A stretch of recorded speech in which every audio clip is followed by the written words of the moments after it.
পাকিস্তানের ইসলামাবাদে ইরান এবং মার্কিন যুক্তরাষ্ট্রের মধ্যে যে সমঝোতা হওয়ার কথা, সেই সমঝোতা সম্পূর্ণরূপে ব্যর্থ হয়েছে। এক রাষ্ট্র আর এক রাষ্ট্রকে দোষারোপ করছেন।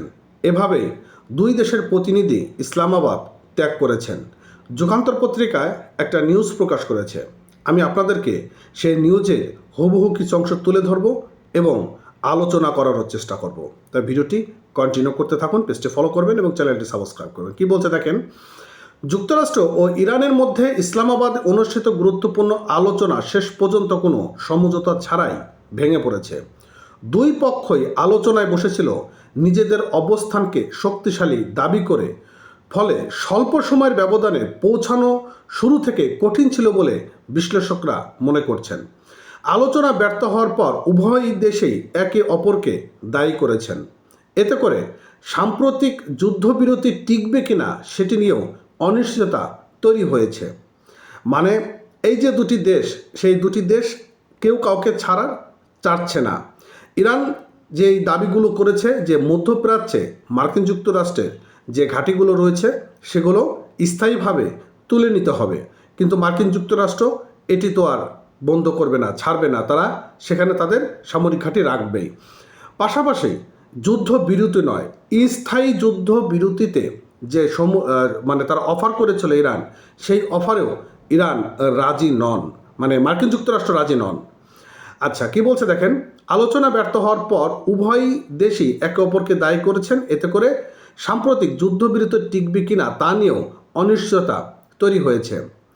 বুধবার যে যুদ্ধবিরতি কার্যকর হয় তা শুরু হয়েছিল মার্কিন প্রেসিডেন্ট ডোনাল্ড ট্রাম্পের কঠোর এবং ধ্বংসাত্মক হুমকির প্রেক্ষাপটে। তিনি ইরানের সভ্যতা ধ্বংসের হুঁশিয়ারি দিয়ে বলে যায় যে এমন উত্তেজনামূলক পরিবেশেই আলোচনার সূচনা হয়েছিল।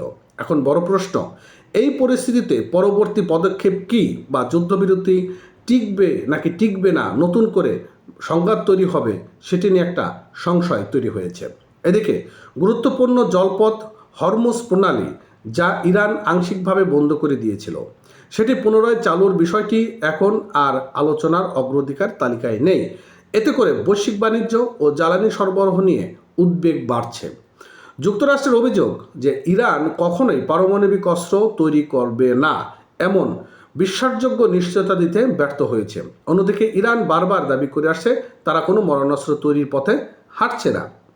তবে সাম্প্রতিক সংঘাতের অভিজ্ঞতা ইরানের ভিতরের পারমাণবিক সক্ষমতা অর্জনের পক্ষে জনমতকে আরও শক্তিশালী করতে বলা হয়েছে বলে ধারণা করা হয়েছে।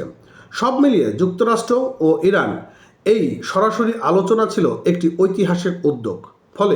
ফলহীন এই বৈঠক শেষ পর্যন্ত কূটনৈতিক ব্যর্থতার উদাহরণ হিসেবে স্মরণীয় হয়ে থাকবে বলে অনেকেই মনে করছেন এবং এটিও মনে করছেন বিশ্লেষকরা।